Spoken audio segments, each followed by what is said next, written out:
The building is officially condemned until these violations are corrected. Duly noted. I am recording the status of the access points now. The first thing I saw was the chain, thick and silver, choking the council hall porch doors shut. Cold morning air bit my face. My coffee went from warm comfort to sour in my hand. The parking lot asphalt still smelled damp from the 6:00 a.m. sprinklers. A bright orange HOA notice flapped on the glass, held by blue painter's tape. Council hall porch closed for repairs for 48 hours. Mandatory. No exceptions. I looked at the doors, then at the empty ramp where our elderly neighbors usually came up with walkers. Our budget meeting was at 8:30 a.m. on May 3, 2024. No porch, no access, no meeting, no vote on where our dues really went. My stomach dropped. This wasn't an accident. This was a lockout. In my head I heard the headline, HOA Padlocked the council hall porch for 48 hours, too bad I am the Inspector General. That was the fight right there. Power and control versus rules and access. I walked around the side and found Karen, the HOA president, in her puffed-up pink jacket, sipping from a giant metal cup that smelled like fake vanilla. She didn't even look up from her phone when I asked who ordered the lock. Her answer was flat. Emergency maintenance. Liability. She said the board decided last night at 9:00 p.m. She said we'd reschedule the meeting when she felt it was safe. When I pointed out the porch looked fine, she smiled without her eyes and told me to go home before I got a violation. I tried again. I called the HOA number printed at the bottom of the notice. It went straight to voicemail. I walked back out front as neighbors arrived, stopping short when they saw the chain. One older man shuffled up with his cane and sighed so hard his shoulders sank. A mom with a stroller whispered that Karen would fine her if she complained. People kept glancing toward Karen's unit like it had cameras. I suggested we at least move the meeting to the parking lot. Karen finally marched over, her perfume too sweet in the cold air, and barked that any gathering not approved by the board would be treated as trespassing. The neighbors drifted away, heads down. I felt the heat rise in my chest. That was my line in the sand. I kept my voice calm. I told Karen I would use proper channels only. No yelling. No breaking locks. Just facts. She rolled her eyes and said, "Good luck with that." She didn't know my day job. I am the Inspector General for County Code Enforcement, including public access and fire egress. But I didn't say that yet. Instead, I went home, set my untouched coffee on the counter, and opened my laptop. I pulled up the HOA bylaws, the lease between the HOA and the town for the council hall, and the fire code. Then I dug into my email. I lined up photos, emails, and call logs in a binder on my kitchen table. I started a sheet titled Timeline. Timeline Item 1 April 5 at 4:27 a.m. False trespass call. Patterns of false reports can be prosecuted.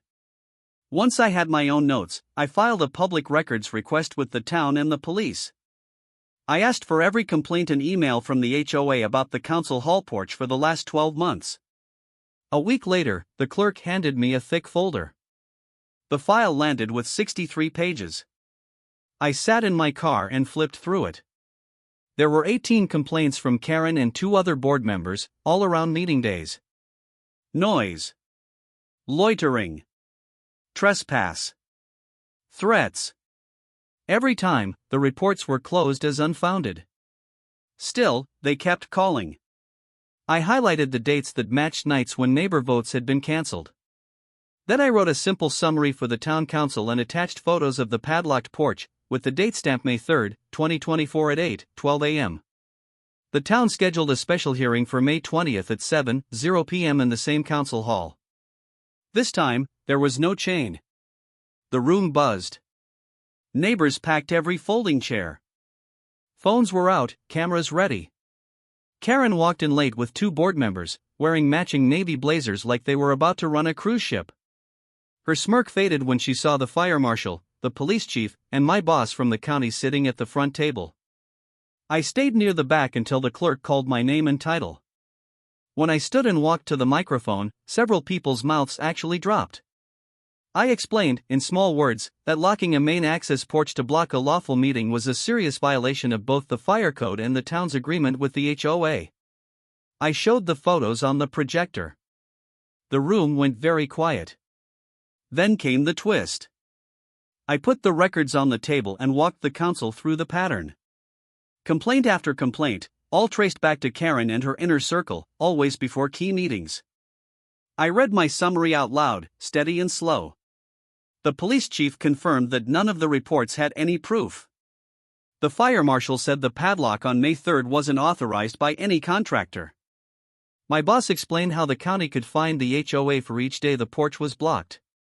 When the council president asked Karen who ordered the lock, her voice wobbled. She tried to blame a maintenance company. The town clerk pulled out the signed work order with her name on it.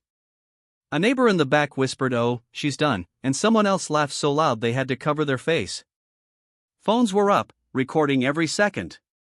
When the council president announced the potential fines, gasps spread through the room. Up to $300 per day, plus repayment to the town for extra police calls. People started murmuring about all the late fees and petty fines they had paid over the years. The council voted, right there, to suspend the HOA board's authority over the council hall and appoint a temporary manager. Karen's face went pale. A clip of her stammering answer hit our local Facebook group by 9:00 p.m. By the next morning, it was on a neighborhood TikTok with the caption, "When the HOA forgets the inspector lives here." Comments poured in. My favorite said, "This is why you don't play games with access and safety." In the weeks after, the chain disappeared for good. The new temporary manager scheduled an open house and invited everyone for coffee and donuts on the porch. No notices. No threats. Just people talking and kids running little toy cars along the railing. The town put up a small sign explaining that the hall porch must stay open during events for accessibility and safety. Karen resigned from the board within 30 days. I heard she moved 2 neighborhoods over. I'm not happy she had a bad month, but I am glad the fear in my neighbors' faces is gone. On warm nights now, we sit on that same porch and plan potlucks instead of protests. Please follow for more HOA showdowns like this. Do you think she got what she deserves? Comment below.